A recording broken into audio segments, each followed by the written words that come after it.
Tibet, like any other country, has many natural and supernatural beings. Whether we recognize the supernatural beings or not, the supernatural beings exist. And the supernatural beings exist even more so in places where they are worshipped or they're relied upon.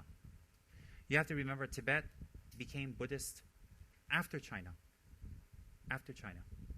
So China is a very civilized, populated, cultured country compared to Tibet when it was taking over, when Buddhism was entering Tibet.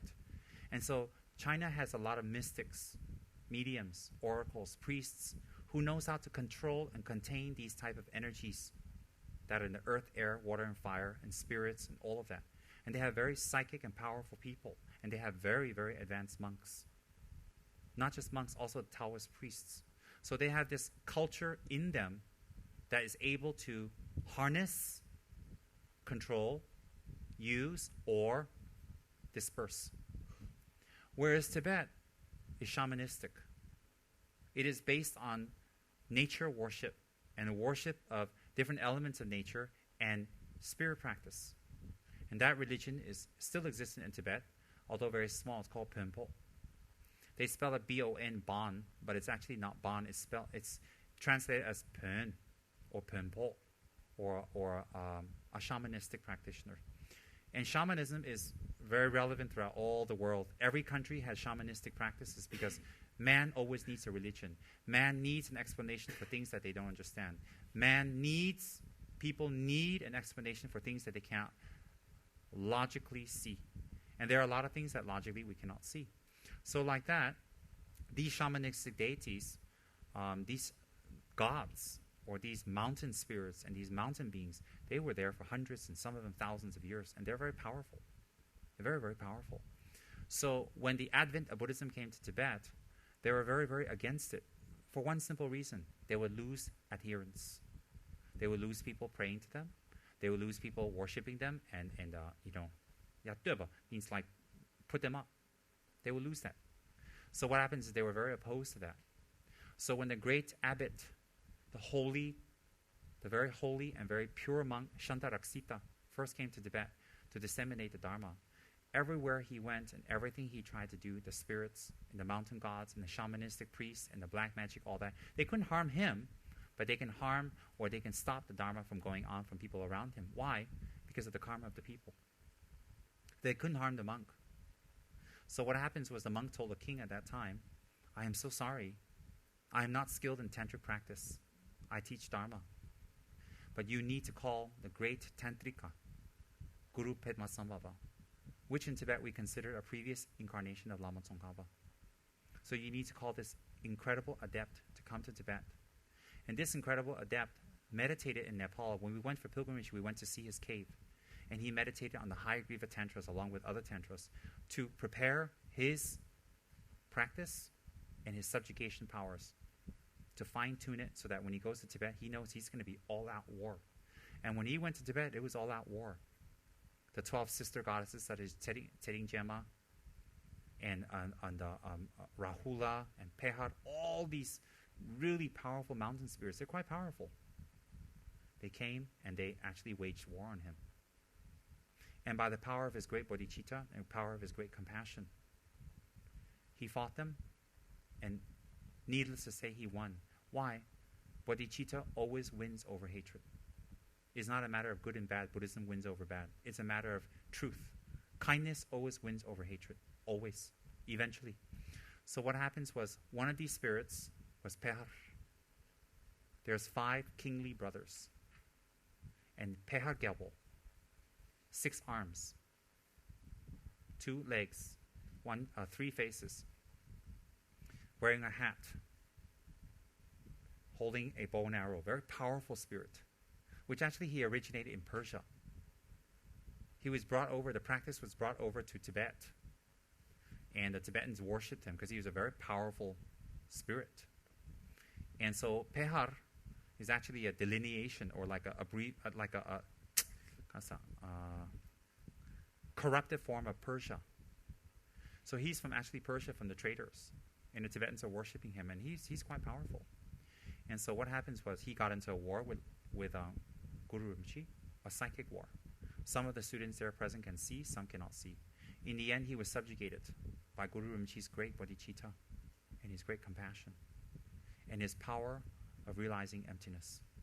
So when he subjugated this deity, the deity appeared to him in the form of a little white boy. White not as in Caucasian, white as in fair with white clothes. And then Guru Rinpoche sworn him with his vajra. Lamas can subjugate deities with his vajra, which represents indestructible compassion. He placed on the little boy's head and marked it.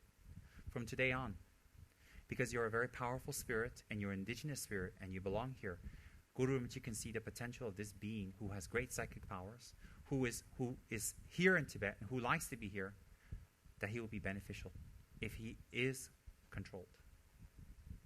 So Guru Rinpoche controlled him and ordained him and sworn him into the service of protecting the Dharma in Tibet for the growth of Dharma. So instead of being someone who always makes trouble, who try, like when the Lamas tried to give teachings, he would make huge winds and make the tent just blow away. Or when people were trying to walk to the teachings, he'd make hail fall on them. He'd do all kinds of things to stop the teachings from going on. You know why? Because he doesn't want people to start praying to him. He knows when the new gods come in, the old gods are out. So he knows psychically that he's going to be out. So he did everything he can. And so Guru Rinpoche also subjugated him by blessing his body, speech, and mind. Guru Rinpoche took his nectar and put it on his tongue and consecrated him. And with great kindness and great compassion, Guru Rinpoche even gave him the sole of his shoe. Guru Rinpoche's shoe, the sole he took off to put on the head of the protector. So when the protector, even now in his regalia, you'll see one insignia here, which is a shoe of the Lama. Why? In Indian tradition, in ancient tradition, the lowest part of the body is the shoe, and for you to touch it means you show respect. You touch your parents, your mother's and your father's shoe. You touch their feet to get respect in India. So what happens is, for a deity to put the shoe of the Lama on top means totally the Lama is fully attained. And to wear the shoe of the Lama is a blessing for the deity himself. So he became subjugated, and he predicted to him in the future, emanations of Lokeshwara will appear in Tibet again and again and again in the future. And when these emanations appear, there will be many obstacles from the side of the people, from the side of sentient beings, from the side of time. Du means time, from the side of time of place. Ne, and from the time of time itself in degeneration and people's negative karma. It will create a lot of problems for the spread of Dharma in the future. For the holder of the white lotus will appear, an emanation of Avalokiteshvara, and he will hold the Dharma together in this land, and from this land it will spread into the Western worlds. Guru Rinpoche already predicted, and his prediction goes like so. 8th century, when horses run on wheels and iron birds fly, the Dharma will go to the land of the red man. So in the 8th century, when horses run on wheels is what? Cars. When iron birds fly, must be airplanes, will go to the land of the red man. Red is considered American Indian. And the American Indians also have a prediction. At the end of the millennium, a pahana wearing a yellow hat, a true spiritual being, will come to the land and revive spiritual practices in our land. And when His Holiness the Dalai Lama appeared in America the first time, 1976, I was very fortunate I was there. He wore a golden yellow hat at Tsongkhapa. All the Hopi Indians drove all night from Arizona to Los Angeles to see him. And they told him about the prophecy. So His Holiness told them about our prophecy, and it kind of matched. And if you look at the American Indians, their mandalas and their rituals and all that, very similar to Tibetan. Of course, lost its flavor, but similarities are there. The use of turquoise, even many names they have, many words are very similar to Tibetan. In any case, the point is this, is that land of the red man, meaning the Dharma was spread out of Tibet. So until that time, Nechung assists the holder of the White Lotus. You will be his assistant. You will be his bodyguard. You will be his right-hand man. You will be his servant. You assist the holder of the White Lotus, who has a sacred duty to uphold, to spread, and to make sure the Buddha Dharma continues in the land of the snows, so that in the future it can go all over the world. So Nechung swore to that. Nechung is a spirit. He is not an enlightened being. And according to His Holiness the Dalai Lama, we may not take refuge in him. We may not pray to him. We may not put him on the level of the Buddha or the Bodhisattvas. We may not. In fact, His Holiness himself says, if we are going to have an altar to Nechung, it must be lower, it must be away from the three jewels, or else our practices will degenerate. So we may not take refuge in Nechung, we may not pray to Nechung, but we may supplicate him, because although when he was first subjugated by Guru Rinpoche, he was a spirit, you have to understand, for many generations he's been practicing Dharma. For many generations he's been serving His Holiness. For many generations he's been helping many, many beings in Tibet to free themselves of obstacles. Mongolia and China. His practices also went to China. So what happens is he also collects merit. Why? He's a sentient being. So in this process, you cannot judge Nechung now the way he is than the way he was when he first began. Because look at yourself now and a few years ago. Aren't you very different now? Don't you know more Dharma? Haven't you changed? Similarly, if you can change, of course, Nechung can. And remember, Nechung's spiritual master is His Holiness. So anyone who takes refuge in His Holiness the Dalai Lama and really surrenders, there's no way but up. So you don't judge Nechung the way he was when he was first subjugated. Yes, he was an evil little nasty, naughty spirit running around creating havoc for Shantaraksita, and had the nerve and audacity, out of all the spirits, had the nerve and audacity to fight with Guru Rinpoche. It's like Mike Tyson trying to beat up your grandmother. Your grandmother want to beat up not Mike Tyson. I don't think so. So what happens is that Nechung has been practicing Dharma. Nechung has been serving His Holiness. Serving His Holiness with a correct motivation purifies so much negative karma.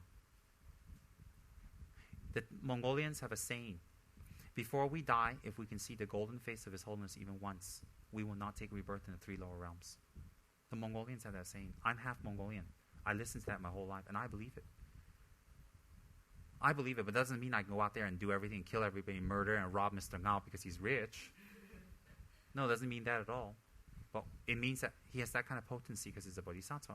So Nechung, yes, he was an evil, nasty, horrible spirit controlled by Guru Rinpoche, but he's not an evil, nasty, horrible spirit now. He's a spirit, but he's a good guy now. He's like kind of like Batman now, you know, or like Spider-Man. He got bitten by the spider, and there he is. And so what happens is, but still, he is not an enlightened being, and we may not pray to him. In fact, if you go to Nechung Monastery, Nechung Draya Ling, which is a very holy place in Dharamsala, below in Ganjin Kishong, I went many times.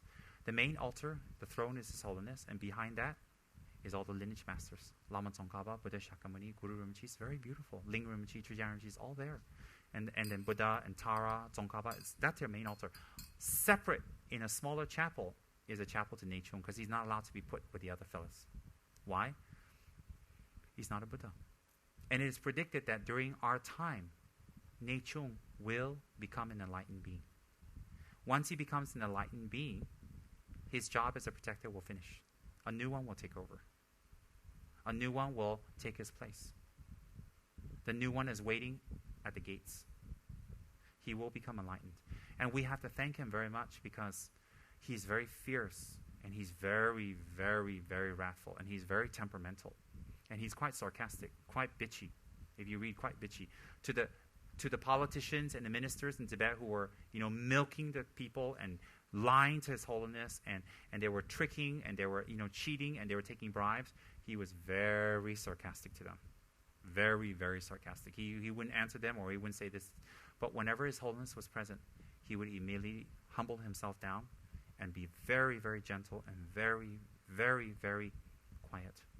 It's the only time he stopped hissing and making a lot of noise, jumping up and down, because he's always throwing a BF.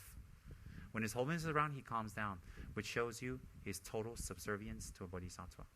And His Holiness consults him. His Holiness consults him, very simple. His Holiness has been assigned him by our Lord and Master Guru Rinpoche. He is one of the people that assists His Holiness. Yes, His Holiness is a bodhisattva, yes, but He can't handle everything himself. He is not in Sambhogakaya form. He is not in Dharmakaya form. His Holiness is in Nirmanakaya form. He's a Tulku. He's a man. He gets sick. He needs to eat. He needs to sleep. He needs to defecate. He needs to do everything we need to do. Only his mind is different. So he has many assistants. He has many protectors. He has many beings that help him. Why? His job is very big.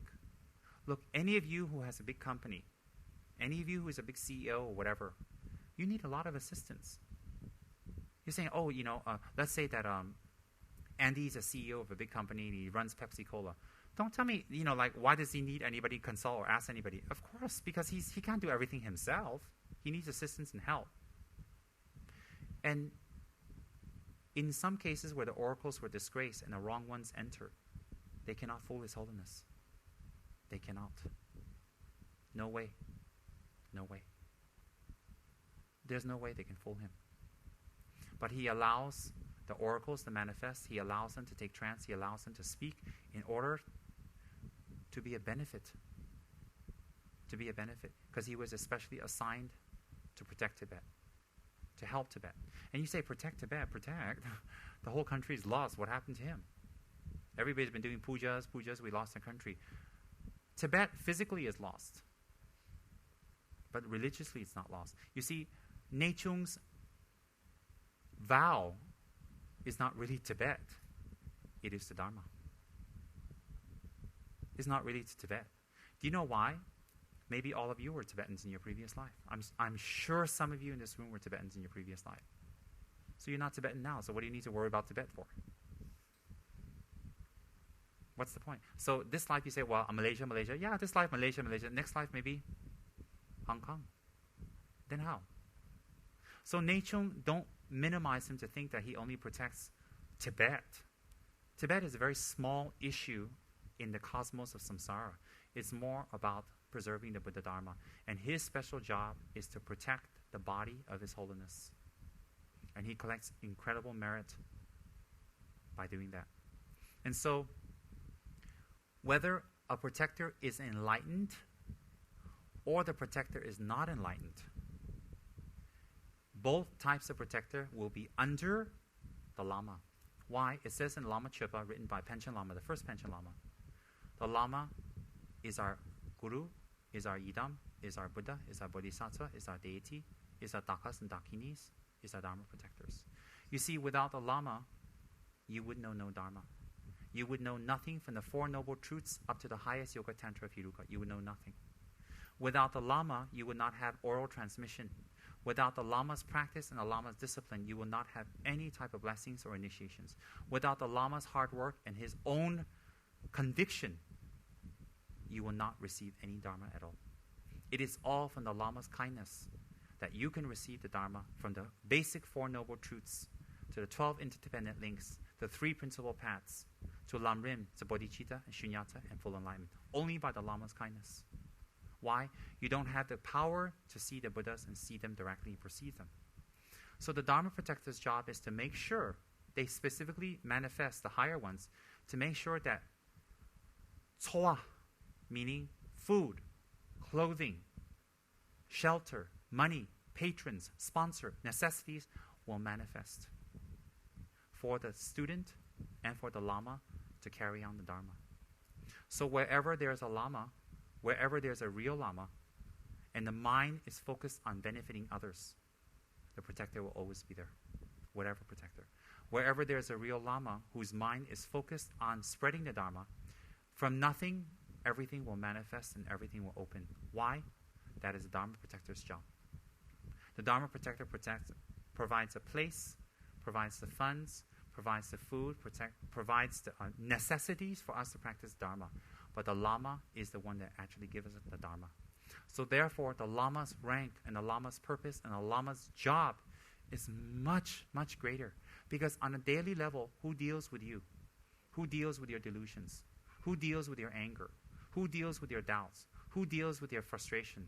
Who deals with your happiness and unhappiness? It is the Lama. Who is the one that counsels you? Who is the one that guides you? Who is the one that talks to you? Who is the one that scolds you? Who is the one that applies the proper medication to your mind that's ailing? It is the Lama. It is the Lama.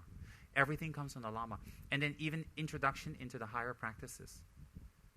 To receive it, you must receive it from the Lama. And then to even have or even hear about the Dharma protector so you can get protection, it's all from the Lama. Once you break your samaya with your Lama, no attainments can come from the Yidam. No protection can come from the Dharma protector. We have a great oracle in Gandhin who has passed away a few years back. His name is Choyang Dunzin Kutin. He's my personal friend, if I may dare say so. He's a very kind old oracle who first took trance in Bodh Gaya. In front of the Bodhi tree, immediately he started taking trance. And he was verified by His Holiness Trijang Rinpoche. And he worked for the Tibetan government also. And so what happens was,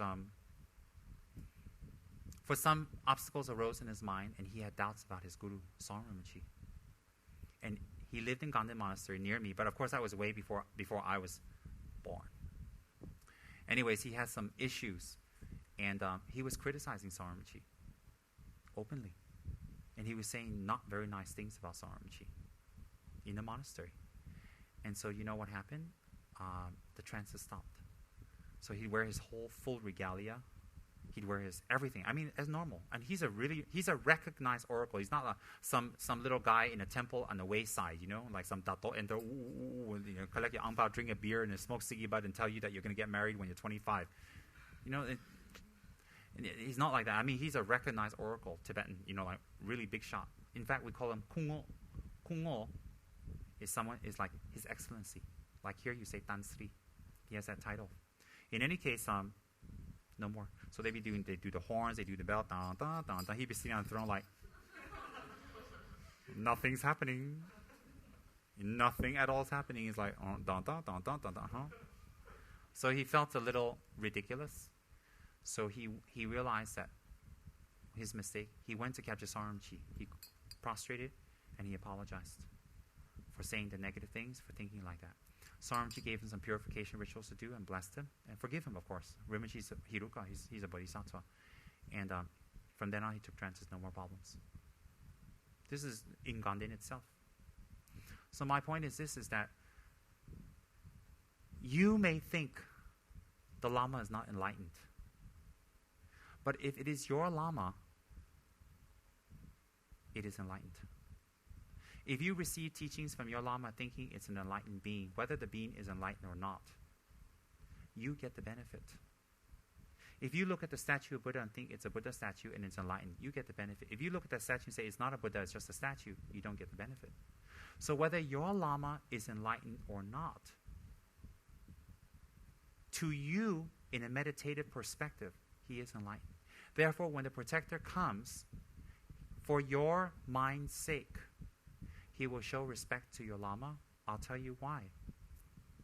For the Lama's hard work, tenacity, not giving up, perseverance, holding his vows, doing his commitments, and practicing Guru devotion. So the Lama may not be a Buddha, but his qualities that he has to disseminate the Dharma, the protector will show respect. Will show respect. And the protector is not a main practice. It is not a main practice for any of us Buddhists. In fact, for Buddhists, the real practice is everything Lord Buddha taught. And our real protector is cause and effect, Yingguo. That is our real Dharma protector, is Yingguo. Why? If you run around killing hundreds of people, stealing and lying all the time, what can the protectors do for you? Why? It defeats karma, cause and effect. So if you don't practice the Dharma, the protectors are not obligated to help you, or they cannot help you. If you break your samaya with your guru, it is very, very difficult for the protector to help you. You can make offerings. You can make offerings to your protector. If it's an enlightened one, you will gain merits. Just like you make, just because you break a commitment from guru, you make offerings to Buddha doesn't mean you don't collect merit. Of course you do, but it cannot fruition. It cannot open. It's stored for the future. And when you have the Lama in front of you who can teach you the Dharma, why do you make offerings to a statue who cannot speak to you because you're not at the third stage of bodhisattva level to see? Why?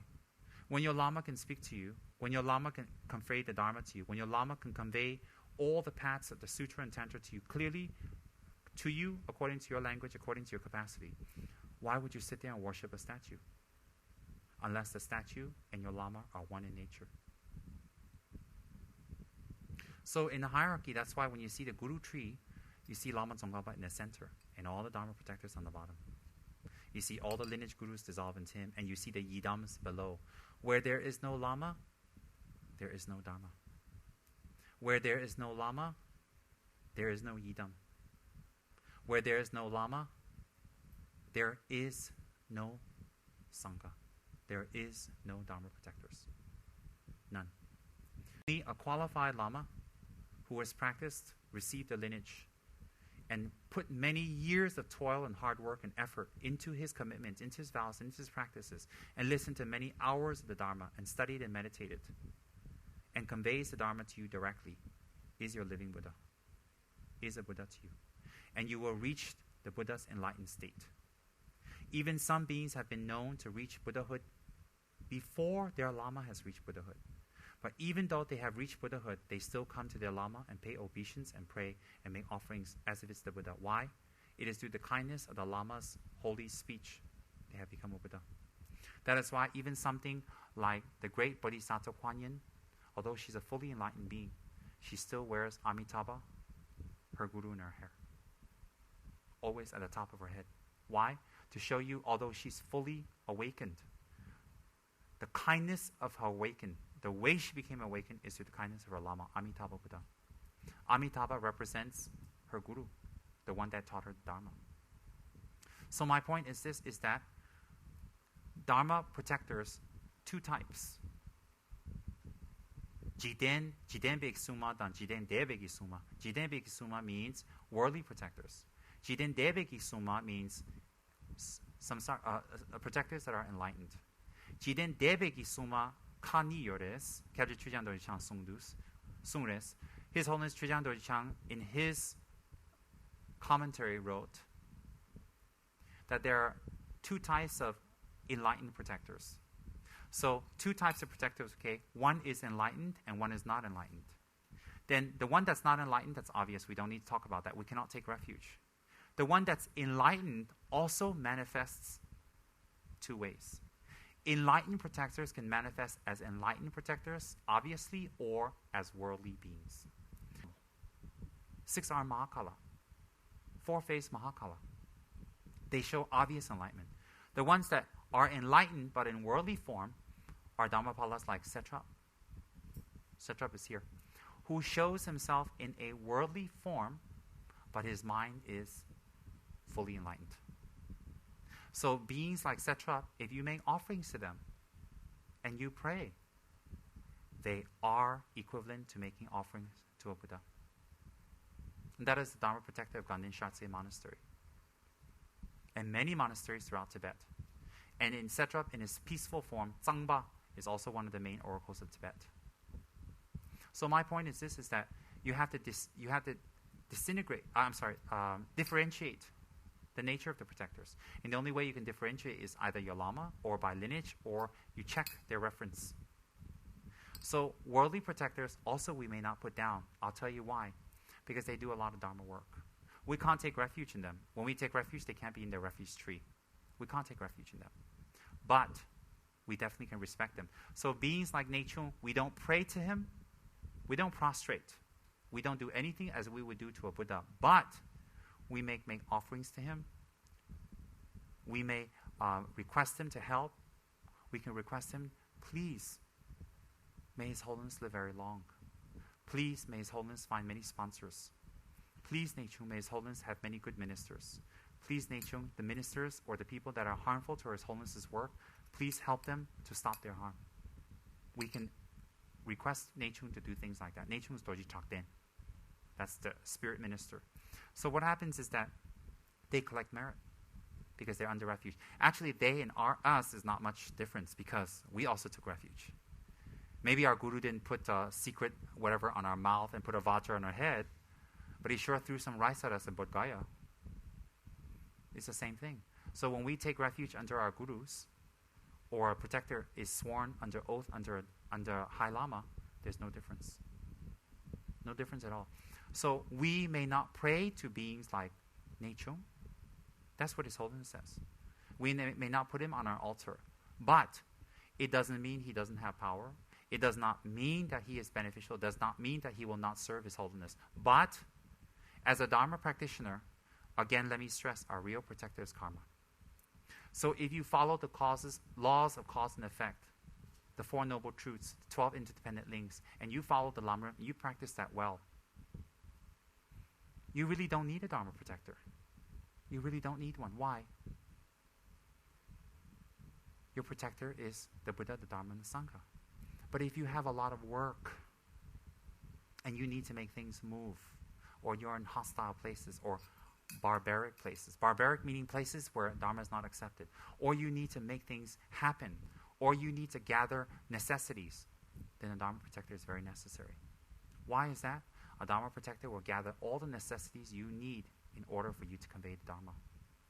So when one has pure samaya with one's guru, and one does one's practice of one's idam well, and one does any Dharma protector practice, any, then the Dharma protectors will be very quick and very fast and always be around you. Why? They help those who help others. They help those who generate bodhicitta. They help those who keep their commitments. Why do they help those that keep their commitments? Because by keeping your commitments, you purify negative karma, you become closer to the Buddha, the Dharma, and the Sangha, and attainments can arise in your mind. The whole purpose of a Dharma protector is to make sure you gain attainments so that you don't need them anymore. You see, their vow, if you receive an initiation of a Dharma protector, is this. Listen carefully. Until you achieve bodhicitta, they will protect you. Once you achieve bodhicitta, you don't need them anymore. So that's their vow to you when you receive their initiation. To receive a Dharma protector's initiation, you must have full confidence in your guru, have samaya, and it is permissible to have any of the Anuttara Yoga Tantra deity practices, Kalachakra, whatever, but preferably if you have Yamantaka within the Gelugpa system, will be very, very excellent. To have Yamataka practice, and doing your Yamataka generation, you invoke upon your protector.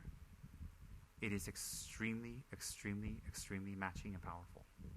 And if you do that daily, and if you do that well, and if you do that with a motivation to spread the Dharma, to bring benefit to others, and that's really your motivation, deep in the core, things around you will manifest like miracles.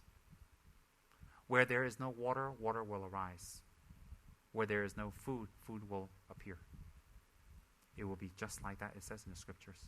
So if you have a lot of work, you have a lot of responsibilities, if you have a lot of things you need to do, and there's lots of obstacles, that's when you need a Dharma protector. But if you're some little schmuck hanging around Burger King reciting Om Mani Padme Hum once a year, and you can't remember your guru's name, and you know you've received some initiation, but it was some weird deity, you don't know even what sect it was, most chances are you don't really need a Dharma protector. What you really need is Dharma. That's what you need. And there's controversies about Dharma protectors. There's controversies about what we can practice and what we cannot practice. There are controversies of what is right, what is wrong. For me, there is no controversy. Whatever my Lama tells me to practice, I will practice until I am dead, with respect to every other Lama in this world. You see, because if I meet this Lama, and he tells me to practice, a sunflower, and then I've committed to him, and I practice sunflower, and then he passes away, and I'm doing the practice. Whether he passes away or he's alive, he's still a Buddha. And so when I meet the next Lama who says, oh, don't practice sunflower, now you practice wildflowers. So what I do, throw away sunflower, practice wildflowers? No, we break our Lama's commitment. So even the Lama tells you to pray to a rock. He gets a rock, he gives it to you, and he says, that's Manjushri, you pray. And you believe in your Lama, and you pray. Whether the rock is Manjushri or not, it doesn't really matter. But by your devotion, Manjushri's blessing will come through that rock onto you. And for us to criticize Dharma protectors, lineages, idams, and practices of any Lama, it is strictly forbidden. It is strictly very bad. Why? Either all the Lamas are wrong or all the Lamas are right. You pick. So if one Lama can make a mistake, another Lama can make a mistake. It doesn't end. It doesn't make sense to me. So for me, I don't pick which one. I do what my Lama told me to do, and I just do it. And if there are people out there who don't like what I do, I don't need to share it with them. I don't need to share it with them not because I'm afraid to protect their mind and their level. But as long as I look in my heart and I see bodhicitta is growing, and kindness is growing, forgiveness is growing, and then I can hold my vows and I don't harm people, I know I'm going the right way. Because in the end, it doesn't really matter what Dharma protector you practice. What you need to practice is what Buddha Shakyamuni taught us. If we don't practice that, you can do all the protector practices you want to do pujas. It won't save you from hell. It won't save you. What will save you from hell is Vajrayogini's practice. Prior to Vajrayogini's practice, what will save you from hell is Lamrim and the preliminary practices. That's what's going to save you. So if you don't do Vajrayogini well, if you don't do, that's an example I'm giving you, the Yidam, right? And you don't do your preliminary practice well, and you don't follow the Lamrim, you don't hold your vows. I don't care what protector you do, you're still going to go to hell. Why? How can a protector block you from your karma? That would be in contradiction to Lord Buddha's teachings. Very simple. So we do what our Lama has taught us. And we check the Lama out. Make sure the Lama is cool. Make sure, he is a Lama. Make sure he knows knowledge. He's teaching. He understands. You don't run there and take refuge and then you decide to check him out. I'll give you an example. Why would you buy a car and then check out if it's all right? Wouldn't you check the car out first, compare prices, take it for a test drive, look at it, especially if it's a second-hand car, right? You check it out. Why would you just have the keys and the car delivered to your house and then next week check it out after it's been fully paid? Stupid. Like that, a Lama is even better than a car. You don't sit around and go, after I take refuge, now I'm going to check. Is my Lama good? Is my Lama bad? Is there rumors? Is it right? Is it wrong? No. You check first and you understand first and you see first. And if the Lama doesn't suit you, it doesn't mean the Lama is bad. It could be not your affinity. But if you criticize the Lama, you make other people lose faith. What happens is you send many people to hell. If you tell someone their Lama is bad, come to my Lama, and then they join you, you lost and they lost. Why?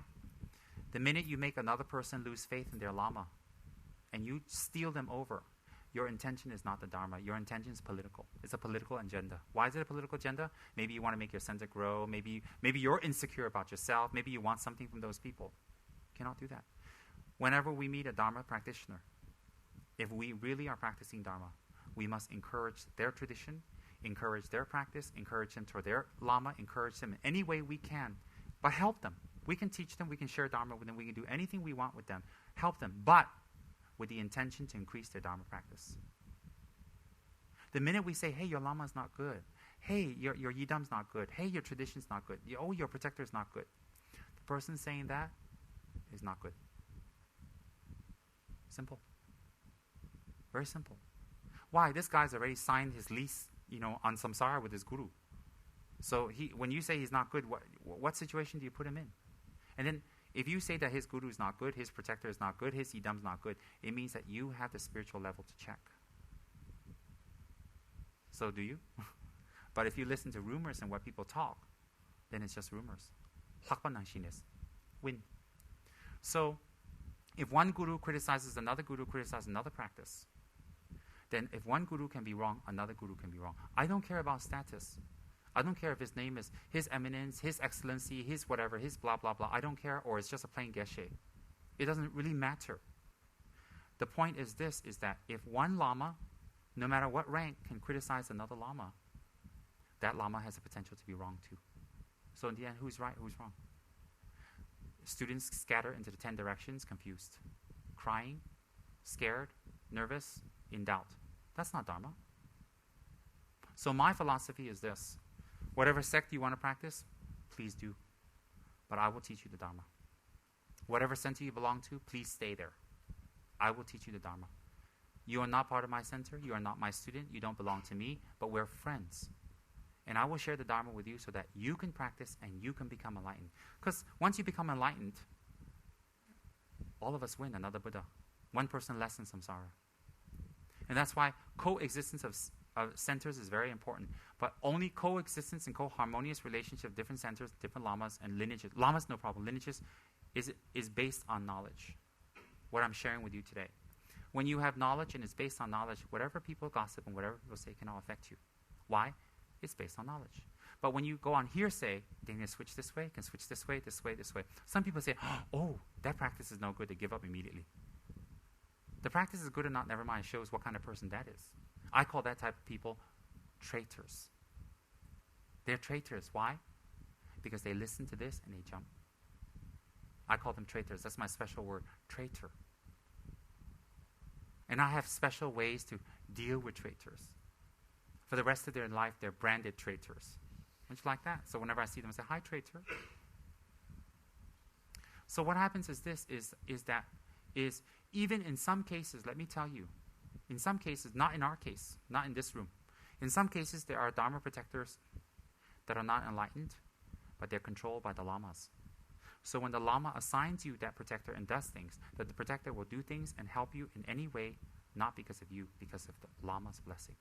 So if someone comes along and says, oh, your protector is not blessed, because not enlightened, he's a spirit, blah, blah, blah, blah, and you have doubt, you're indirectly doubting your lama. Because sometimes it's not the protector in you, it's the lama who assigns the protector and tells the protector, take care of this person, take care of this person, you watch him. And the protector will listen by the power of the lama's speech. Why? Maybe the lama and the protector has been working for many lifetimes to help.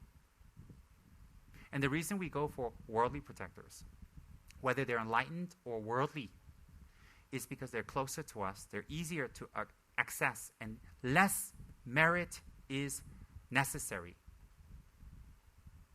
to get their assistance. Less merit. If that's the case, why do Tibetans have any protectors at all? Why don't they just do pujas and, protect the pujas to Shakyamuni? You don't see anybody saying, oh, Shakyamuni is my protector. Why is that? Why is there protectors? Because protectors are high-level emanations of different Buddhas and Bodhisattvas, specifically with the purpose to help you with the necessities to do Dharma practice. Some are controlled, some are enlightened, some are not. The point here is, whatever your Lama has given you, the Lama has given you out of compassion. The Lama has given you out of a long, long lineage of practice of enlightened beings. So when you get the practice and you understand that it's out of the Lama's love for you, to help you, to guide you, and you keep faith and you keep up the commitments, you will get innumerable benefits. Innumerable. Whether the protector is enlightened or not is not the point anymore. Your Lama is enlightened. Your Lama has assigned that to you. And your Lama has assigned that to you out of love. So we have to think about that. So when we listen to rumors and we listen to people talk like that, it doesn't affect me. It doesn't affect me at all. It doesn't affect me one bit at all. In fact, it excites me. It turns me on. I love controversy. I thrive on it. I create it, and I want to make more. Look at me. In fact, when I get nasty hate mails and all these kind of accusations and emails and all that, I love it. I read it with relish. I think, boy, am I that famous? Am I that hate/loved? I'm expecting a lot of hate mails in the future, no problem. No great Lama, and I'm sorry, I don't mean it in this way. No great Lama in the past didn't get hate mail or accused or people didn't like him. Why do you think the Dalai Lama has bodyguards? Because the whole planet loves him? There are people who tried to kill His Holiness, as stupid as they are. Why do you think he runs around with bodyguards? He wants to look like a world minister, so that, when he goes meets Clinton or Bush or whatever he's meeting, and, they have bodyguards, he doesn't, he loses face. I don't think so. I don't think so. Silly one. So similarly, we have to think carefully. The purpose of doing Dharma protector practice is not to gain magical abilities or to compare right or wrong or to get special, whatever. The reason to do Dharma protector practice is to clear our immediate obstacles so that we can apply the Dharma to clear our obstacles from its roots. By practicing Lamrim, by engaging in meditation, by studying the Dharma so that when difficulties arise, we know how to tahan, we know how to take it. That is the real protection. That's a real protector. So, for me, there's no issues about anything. I don't take on any political sides. I don't take on this side. I don't take on that side. I don't like this. I don't like that. Why? Any side I take is political. If it's political, it's not Dharma. So if I like red and some people don't like red, it's okay. If I like red and some people like red, that's okay too. You see, if I side with the people who like red and I don't side with people who don't, that's not Dharma. How can I have compassion with only people who do my practice? Impossible. So what do I want? Ultimately, I want enlightenment. I want to be free from samsara. Therefore, I don't take sides. I don't take sides not to be politically correct. I don't take sides is because politics will be left behind when I die. Who knows? Maybe next life I'll be born on Kandarohi's planet, bloop bloop. And it's going to be totally new politics there. So why, it doesn't really matter. Why be attached? What I want is to purify my karma, to gain clairvoyance and supernatural power so I can get 4D. And then, I can, let me see, I want to get the elixir of life so that I can stay young and beautiful in case Henry goes out of business. And I want to take rebirth again and again and have a great body and not be Smoochie's twin sister. That's why I practice Dharma and Dharma protectors. And whatever His Holiness says, whatever His Holiness practices, is wonderful. Is wonderful. Whatever His Holiness Trijaramchi, whatever His Holiness Saramchi, whatever His Holiness Kamapa practices, is all wonderful. Because if we start saying who's right and who's wrong, it will never end. And I have much more important things to do to decide who's right and wrong. A, I'm not at their level. B, I have my Lama. C, I've already made commitment. D, well, half my life has been committed to my commitment. It's been working out pretty good, so why should I switch midway? Why walk up a path to go up the mountain, and halfway I come down and walk up another path? Then by the time I walk back up, you're already on top. No, that will come from commitment of the mind. That will come from practice and understanding. That will come from knowledge. So, Nechung is not an enlightened being, but he's also not evil. He's also not a bad guy. If he serves His Holiness, he's better than all of us, because none of us had the chance and opportunity to serve His Holiness. I would love to hang around him and serve him tea. I like to hang around him, wear some cool hats and cool clothes, jump up and down and talk to him. Swing a sword here and there. He's the only guy who can swing swords in front of His Holiness. Don't you love it? The bodyguards keep quiet. I don't have that chance to serve His Holiness. Once in a blue moon, I get to go see his golden face, and I think Nechung's pretty cool. And he's been keeping his commitment, because if he isn't keeping his commitment, Guru Rinpoche's going to get him. And Guru Rinpoche's pretty tough. You ever see Guru Rinpoche smile? Never. He's always like, he's always pissed off. Always is pissed off. So, if I'm Nechung, I wouldn't want to piss off Guru Rinpoche because he's kind of enlightened. Lama Tsongkhapa, he's cool. He never gets pissed off. He's always smiling. He's always laughing, giving you wealth, giving you attainments and wisdom, holding a long life face. He wears nice clothes. He doesn't have to wear all kinds of, he doesn't have to go to he goes to the Indian barber, just cuts his hair real quick. Simple. Kind of like Andy. And he's neat. He doesn't have any consorts to feed and take care of. He doesn't have nothing. He's pretty neat. Nice, simple, wonderful monk, just like Buddha Shakyamuni. Guru Rinpoche is complicated, but a good complicated. Because during that time, that was the necessity for them to manifest in that form. Now it's necessity to manifest in this form. And they change forms all the time. So for me, there is no conflict. There will never be a conflict. I will never make conflict. How can I make conflict when there is no conflict? And I will never choose sides, and I will never take sides. Why will I not choose sides and take sides? Very simple. Once I choose a side, it becomes politics. And if it's politics, I don't think I'm going to be enlightened. As simple as that. I have my practice, I have my gurus, and I'm perfectly happy with it. No one put a gun to my head to take refuge with Sangha Rinpoche. Nobody. I begged and I squirmed for it, trust me. So for the rest of my life, I know what I'm going to be doing. And I don't think I'm wrong. if I'm wrong, there's a lot of lamas out there, a lot of practitioners, a lot of people who are wrong. So I don't think so. So that's why in KL, there's a lot of centers and there's a lot of people. There are wonderful Dharma practitioners in KL. And there are people who are new, don't know things. And there are people who, I don't know, bad marriage, they go to Dharma centers, look for gossip and talk. Maybe their husband, are boring. Maybe their husbands, wear glasses, have a lot of money, won't give them any. And, I don't know, look weird.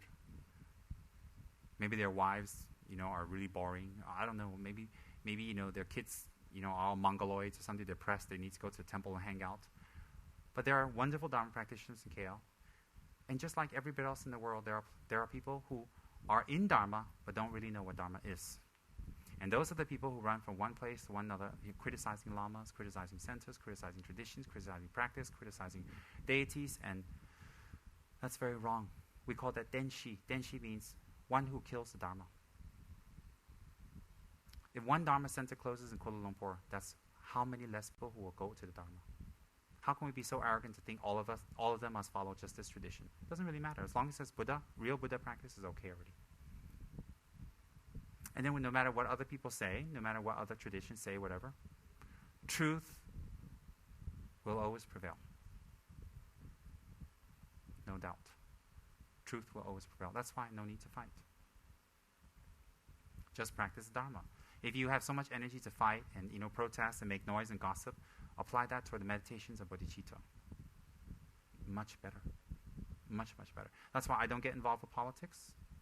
I don't pick this side, I don't pick that side, I don't care about it, I don't want to listen to it, and I like to listen to it, but I don't add to it. I love to sit there, have a cup of tea, and people tell me stories, maybe give a massage. I love it. I love someone hanging around, giving me a massage, give me stories. I love new news. I listen to it all, but I don't follow it. Like I said, if one Lama can be wrong, then any Lama can be wrong. Then where's the limit? I don't want to get into that. So for me, respect all lamas, respect all practices, but I do mine. And if people like my practice, wonderful. If people don't like my practice, wonderful. Why? I am sure about my practice. They're not, that's why they criticize. So let it be. Lord Buddha had so much people criticizing him. Who are we? Buddha had people criticizing him. There are people out there criticizing Karmapa. Oh, which one is it? Is it that one or this one? Which one's the real one? Oh, that one's coming, I'm not going. There's two Karmapas, what? I know people from both Karmapa centers, they're my friends. One Karmapa come, the other one doesn't want to go. I don't want to say it like that. I said, which one? Because I don't know which one. I don't know which one they're from. I get mixed up. So there's two. And there are people who criticize that. Why can't Karmapa have two holy bodies? Is he so limited? And then there's two Panchen Lama. There's Panchen Lama people criticize. It's like, oh, I couldn't be bothered. Give me a nice horror DVD. Give me my mala, do my mantras. Give me some slave gesture to sit there and, massage my foot. And so another court gesture to give me stories. I'm happy.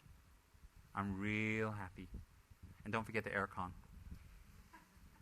I'm real happy. I don't need all this because I don't have time. I only live for a short time and I don't have 5,000 years to check out who's right and who's wrong.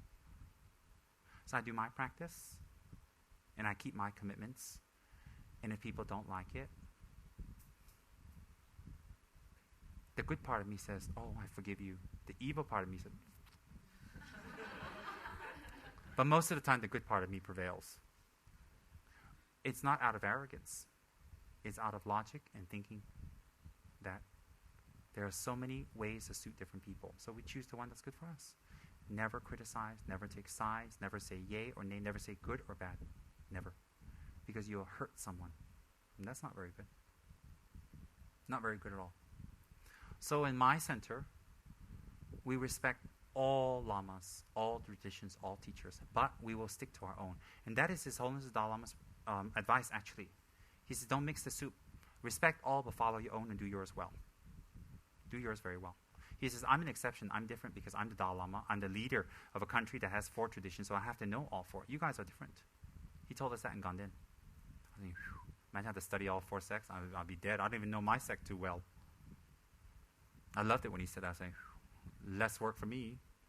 Imagine me, sometimes I wear a black hat, sometimes I wear a yellow hat, sometimes I wear a red hat.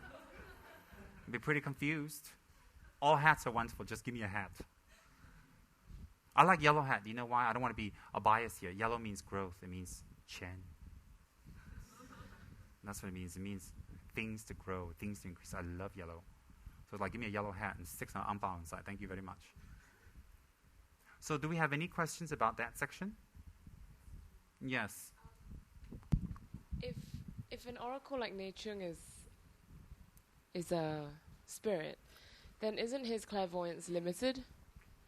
Then if we're soliciting his advice, wouldn't it only be up to a certain point? How would we know whether it's going to be beneficial?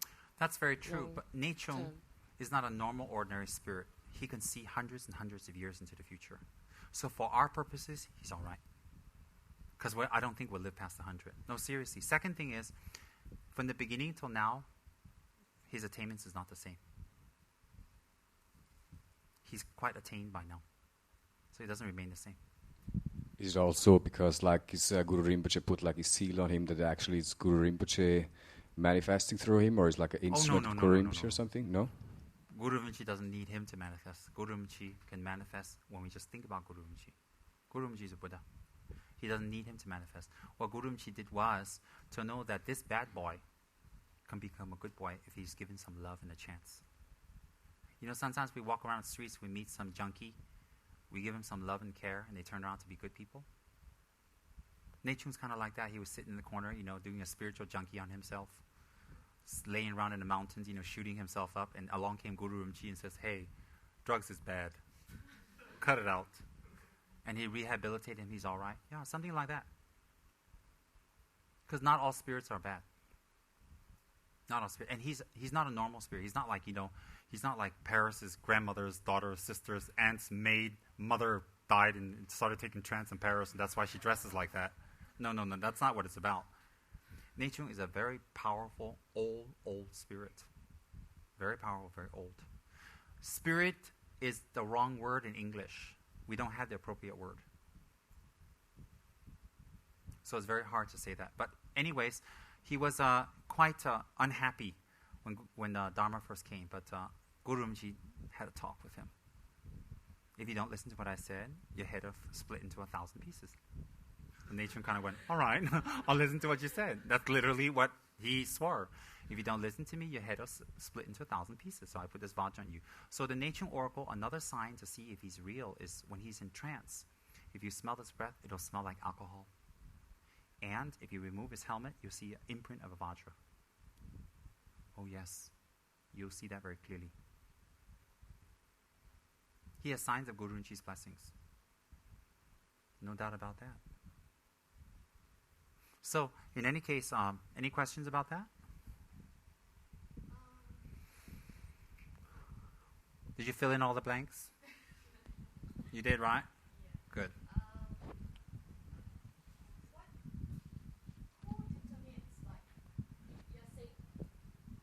You're saying Nechung, when he attained, when he goes on attainment already, someone will be actually replacing him. Who is actually determining the next protector who is taking over his space? That's Guru Rinpoche, already predicted.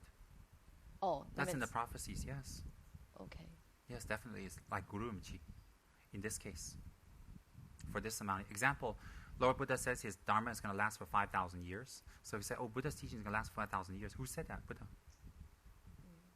Buddha. So Nechung is going to be around for a certain time, and afterwards he's going to take a vacation. He's going to go to Tahiti and, you know, have a pina colada, relax with the dakinis, and just kick back, because he's been working hard for about 1,000 years. And he kind of told the holder of the White Lotus, hold your lotus for a while yourself, I'll get you someone else. I got to retire. No, I'm just kidding. Okay, another one is, when you say about oracles and worldly beings, like I said, there are good and bad, and we won't know. And we can't determine as, you know, a layman, whatever we speak to, we always think that, he can see things, or he may determine that's correct or wrong. we can't.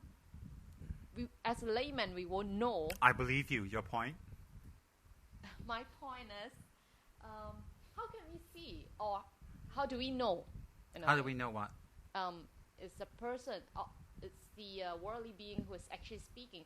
It's from the bad side or the good side. Oh. You can't. At your level, you can't.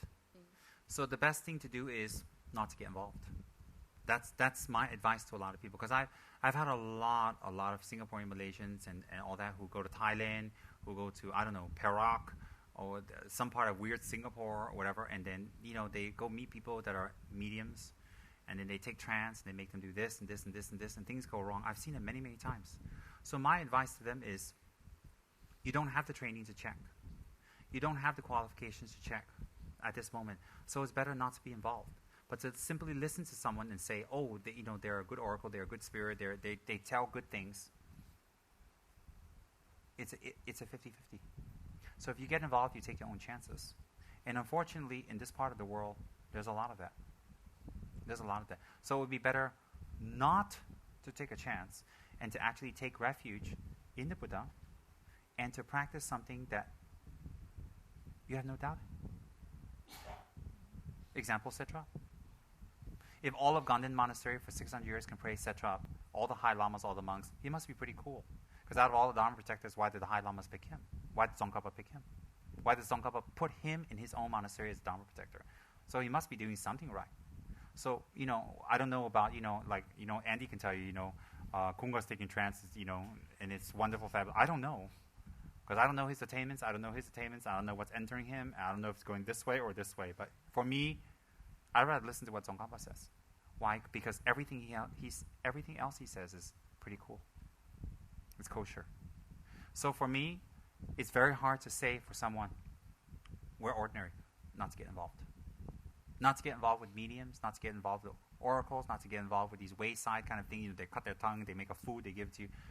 Could be bad, could be good, because there are some good, but their clairvoyance is limited. And what happens, even if they're good, if they give you clairvoyance up to this point, maybe if you do things up to this, after that what happens? They don't see, they don't know. So even if they are good, there can be repercussions. But they're quicker to give you results than enlightened beings, and I'll tell you why. Because they deal with the immediate. They don't deal with the after effect. The after effect is not around, because once you get the negative after effect, you're finished. They can't do anything for you.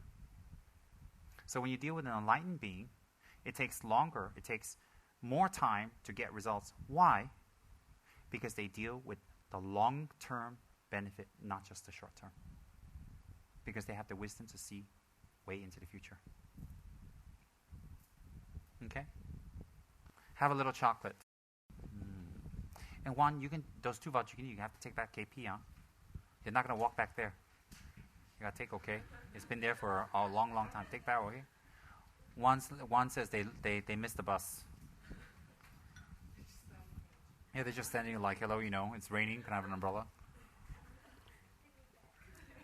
Candirohi, any questions? You sure?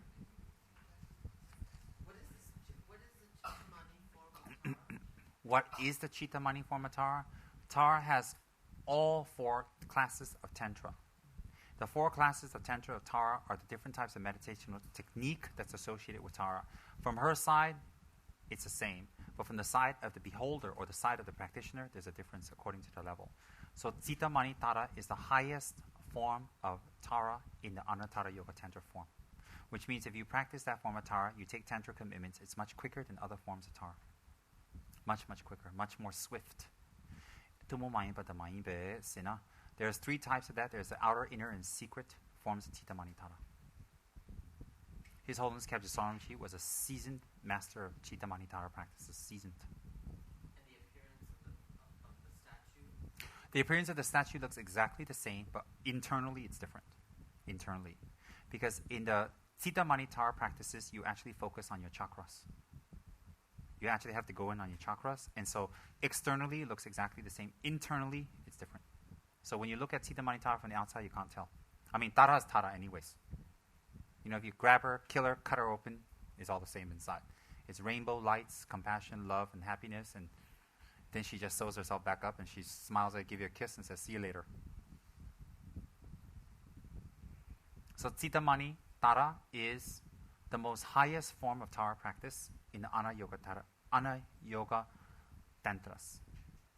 It's slightly more extensive, much more meditation, and much more commitments, but the path is much more swifter. Especially if you can receive the secret Tsitamani Tara, which has no words. It is by mind transmission. The Lama gives you the meditation, you do it from that day on, you continue it. You don't write it down, nothing. It's very, very, very efficacious.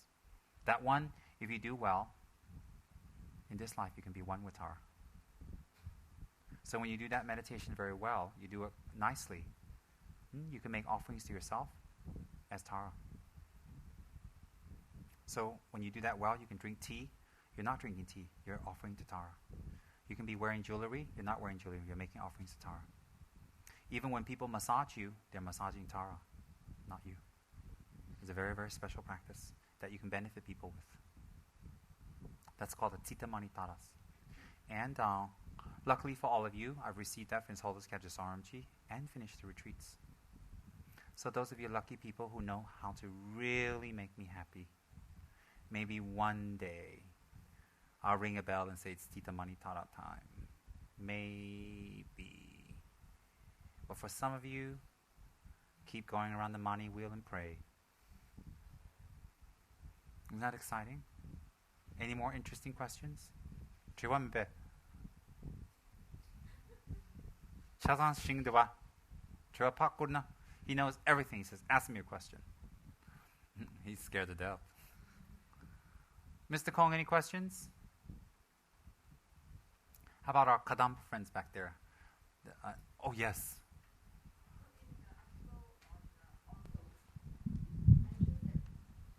Give her the microphone. Give her a microphone. Good, good. Uh-huh. It's not on. The monastery have these sacred vessels where they don't need to go through a medium to receive the oracles. What are these sacred vessels? They look like long life vases, but they're not. They're usually made of silver or gold or something precious, and they've been consecrated. And what happens is you can do divination through those.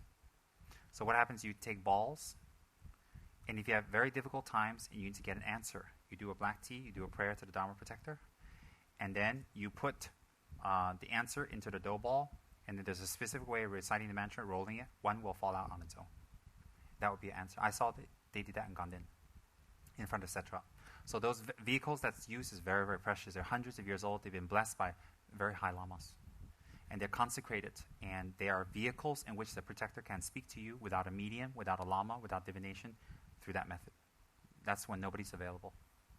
So those vessels are very holy. They were snuck out and reinstalled in Dharamsala. Good. Questions?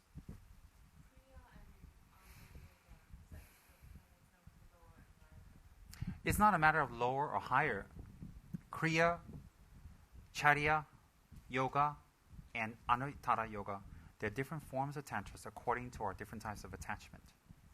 So the level and their efficacy is according to our own types of attachment.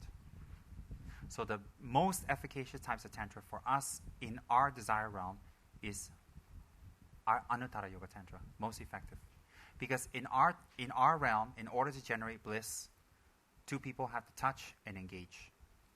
There are other realms where people actually, upon sight, they can gain great bliss. Some by touch, they can gain great bliss. So those tantras are immediately for those kind of beings where by touch alone, they can generate orgasm, great bliss. Some is by sight. But in our realm, by look and sight, not possible. You actually have to do something. Can you imagine you and your boyfriend look at each other? Remember that movie, Cocoon? You remember that movie, Cocoon? You know, in the pool, they didn't do anything. They just touched, and then everybody's having a great time. Yeah, there are beings like that really exist like that. Just by sight, they gain great bliss from looking at the female. The male look at the male. No, wait. The male look at the female look at the male. Okay, male look at male, female look at female. All types there. And then there are realms where they, not only by sight, they have to actually physically touch, and that will be enough. They don't have to do anything more. So no fluids are exchanged. In our realm, looking, touching, and actual engagement. So to counter that desire is the Anuttara Yoga Tantras.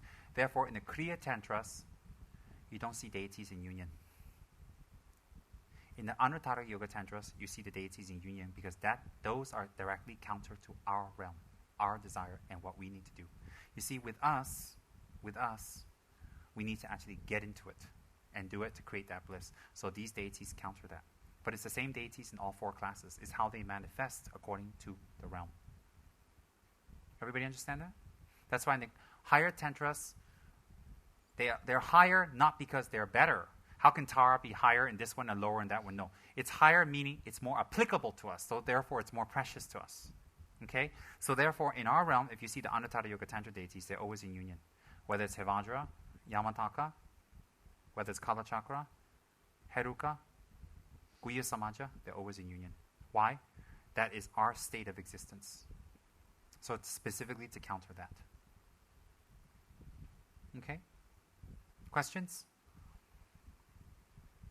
David? Yes, I know you have a question. Yes? I've seen some lower tantric deities in union. You've seen some lower tantric deities in union. Shame, shame. Report them to the union police. Did you tell Shakyamuni la? Dear Shakyamuni, I saw some deities in union. Maybe they're not Buddhas after all. Maybe for example, Zambala. There's red Zambala, if I'm not mistaken, and they're in union. Does that mean that's Anuttara Yoga? No, it's not necessarily it's Anuttara Yoga Tantra. There are lower tantras that they're in union, they're not in union. But basically, there is exceptions, but I'm giving you the general rule. Example, haven't you seen Yamataka without a consort? Okay, haven't you seen Vajragini kick out Hiruka? She's alone. She doesn't make her a Kriya deity. See, it isn't just also they're in union or not. It's also the paths that's contained within their sadhana that you need to meditate on that classifies them whether they're higher tantra or lower tantra. Okay, it isn't just whether they're in union or not. That's just one way of looking at it superficially, very quick. Okay, any more union questions? You have a big fascination about union, huh? Chia, any questions? One? Sure? Mr. Kong. We'll come back to you, Mr. Joseph. If a customer's not much Dharma knowledge walk into the shop and he saw an image of the deities in union, if you ask a question, how shall we explain to them?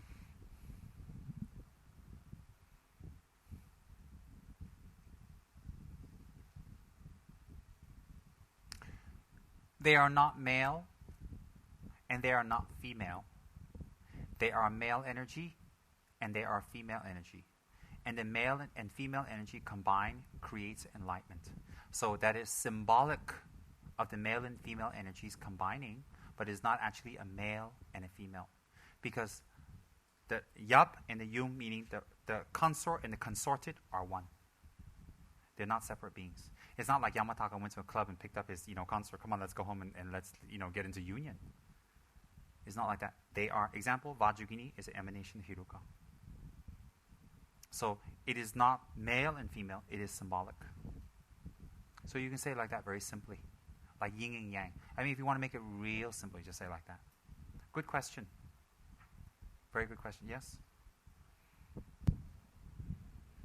Like if somebody went to see like the medium or just not the enlightenment Buddha, and then they make a promise or make a wish, and then after that they know about Buddhism, and then what they should do with the promise that go back to the medium, fulfill the promise, give the offering, say thank you very much. I thank you for the help you gave me. Why? If this is my good friend, and later I made a better friend, I still have to go back and say thank you, but I don't need to pray. And then you can say to the deity, in fact, if you want to, you can say, I thank you for your help. I make an offering to you. This is for your gift. I appreciate you. Now I take refuge in the Buddha, and I'm sure you don't mind, because they won't mind. There's no way they'd be jealous of the Buddha. No way. No way. It's like a small policeman in Selangor who wants to fight with the Prime Minister. Oh, you want to be his friend? I get you now. Oh, where God? In fact, they try to be your friend now. Yes, you get it? So talk to them and fulfill the commitment. Good. Going to go back to Thailand and see the four-faced Brahma. Very commitment, got to, yeah, I know. Yes, Mr. Joseph? Rinpoche, in the last book club as well as today... In the last? Book club. And also today I've come across the practice of Chod. Can you explain a little bit more about that? Want to know about Chod? Okay, does anybody have my Chod text? Huh? Kichara house. No, it's in my house.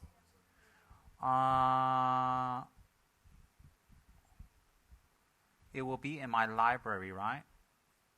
Okay, you and Smoochie go get it quickly. Chod practice is based on the highest yoga tantra.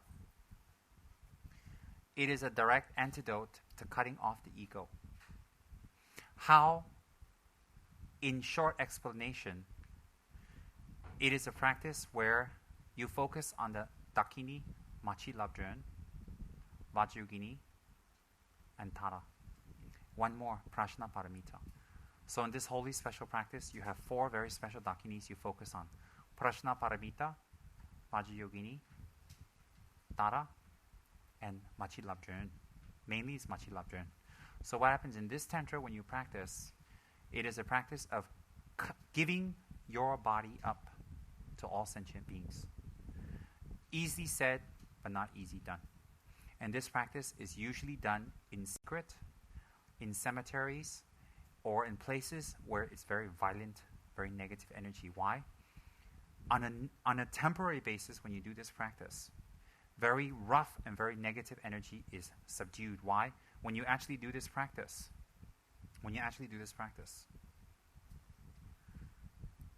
you feed and you take care of all the spirits and deities that are wandering around you. So instead of normal reaction, oh my God, and then you go major, you do the Stao Chen, go away. You do that thing. With these spirits, instead of doing that, you generate great compassion, you let go of the ego, and you offer them your body. And that's special. And all throughout is beautiful chants, very, very beautiful songs and very beautiful chants. And you actually have a drum, you have a thigh bone trumpet, you have an inner offering, and you do it quietly in a cemetery. You see some of these Chod people you see on Lhasa, around the Ba Quarter, around the Lhasa main buildings, they're doing that, they're trying to get money. Those are not Chod practitioners. They're definitely not. They're people who are trying to get some money. Because Chod is very secret. But I'm going to, for auspicious reasons, sing you a tune from Chod. And you listen to it. They're very secret. Again, I received this lineage from His Holiness Kajasarumji himself, who, when he does Chod practice, you can actually hear things in the back of the room. You can hear things in the room moving. Why? The spirits come. The spirits come to pay homage to Rinpoche and to receive offerings. Why? They've been starving for hundreds of years and thirsty and without love. In a Chod practice, instead of asking the spirits to get lost, you generate good compassion for them. Great, great compassion. And Chod is very beautiful because you depend on 4 different Dakinis. Mother Prajna Paramita, which is the Heart Sutra deity.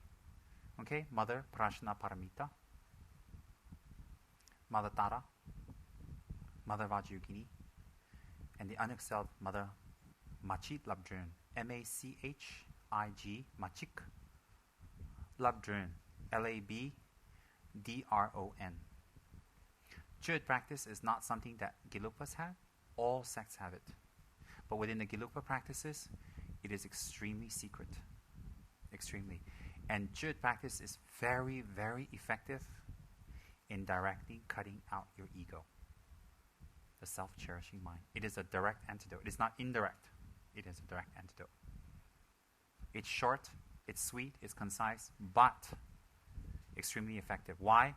Because it isn't just a text. It is the place that you do it. The place usually has to be in a rough place. If you can do it in a cemetery, you have it pretty well made. All right? This is the holy Dakini, Machi Labdren, that is based on. White in color holding a Chod drum. She's beautiful. Okay?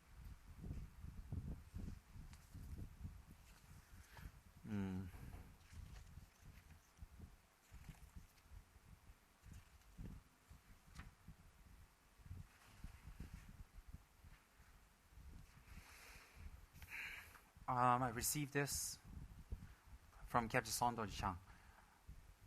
Approximately when I was 18, maybe 17, 18, quite a long time ago. And the whole practice, the whole lineage, the chanting, everything I received, the whole transmission and initiation from Kyatsormji complete. So like I said, for a so-called young Lama who's never been born in Tibet, I met the cream of the crop from Tibet. I'm one of the last. So I'm very, very happy and proud of that, not in an arrogant way, but in a way that I really rejoice that I don't know what I did in my previous lives, but definitely I had Guru devotion and good samaya, because I met the top, highest lamas, and I never went to India. They all came to America, and I met them there. I mean, the top. There's no higher. The Dalai Lama's own gurus themselves. So that one we say in the Dharma text arises from, even when you're very young, you meet your gurus, you practice, you find your lineage again, you do what you've been doing, from keeping Guru Samaya. And if I may share with you, according to my gurus, these are the practices I did in my previous lives. And these are the very practices I was very interested in when I was a child. So it's very weird. That's why I am fully committed in reincarnation. Why? I have proved to myself. I don't remember anything, but too many things match up too perfectly. Too perfectly. I know there's reincarnation. I use myself as an example. And I don't need to convince anybody because it convinces me to be a good person. So it's good enough.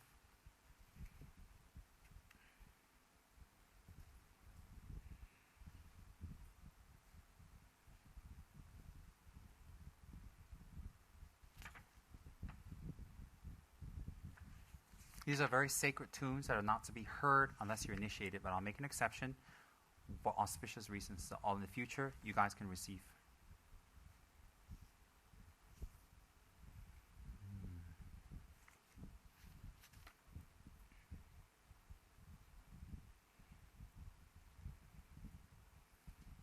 I learned these 20 years ago. I haven't practiced for many years, but never mind. Once you hear a tune, how can you forget, right? That's why I like karaoke.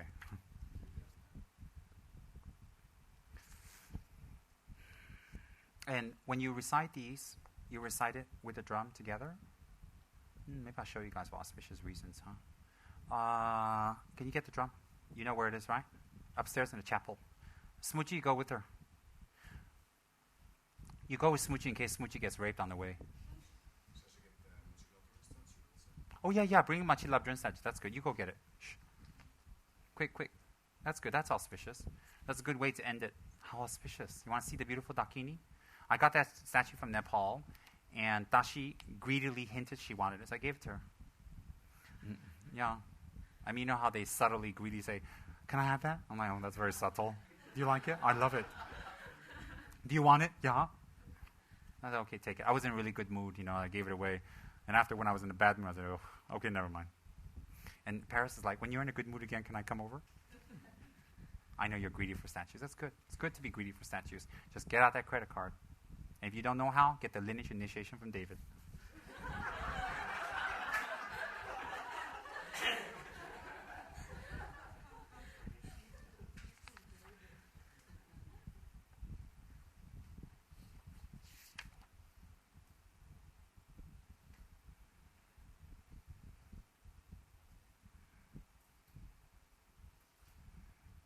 Yeah, okay.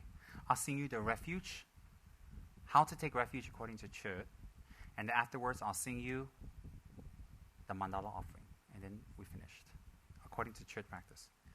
This one is, when I received it at the time, I didn't realize, I know it was great, but I didn't realize, wow, I received it from Song Rinpoche himself, and he was known throughout the Tibetan world to be a seasoned Chod master. Everything memorized, everything perfect. And when he did Chod, see, when you do Chod correctly, actually, you have to lower the lights. You will hear things move in the room. Immediately, spirits will come. Immediately, spirits will be attracted. And the reason they come is because you call them. The reason you call them is to overcome your fear, to generate compassion. And then how much fear you have shows you how much ego you have, the self-cherishing mind. It's a very, very powerful practice. So for those who are really, really want to become enlightened quick, they do it in cemeteries. Imagine in the middle of the night, by yourself in a cemetery, doing Chod practice, all dark. Just think about that. And Tibetan cemeteries, I told you, is different. different. It's not all neat and clean like your Chinese ones, buried and sweep with their little picture on top. And if the dead one come and get you, they have to go through the ground. By the time they come, you can run. The Tibetan ones, they're laying all over the place. The Indian ones are laying all over the place. And very advanced church practitioners in the past, they would actually sit on a corpse and do the practice. No fear. No hesitation, no movement. It shows you why. The more fear you have about something, the very big ego you have. The more happiness you have something, the bigger your ego. Happiness and fear is the same side of one coin. Two sides of a coin. So if you have a lot of fear about something, it means you have a lot of self-protecting mind. If you have a lot of happiness about something, you have a lot of self-cherishing mind. So to be either way shows a self-cherishing mind. Very auspicious. See? Kunga painted it beautifully. This is the Dakini, the main Dakini. Isn't she beautiful?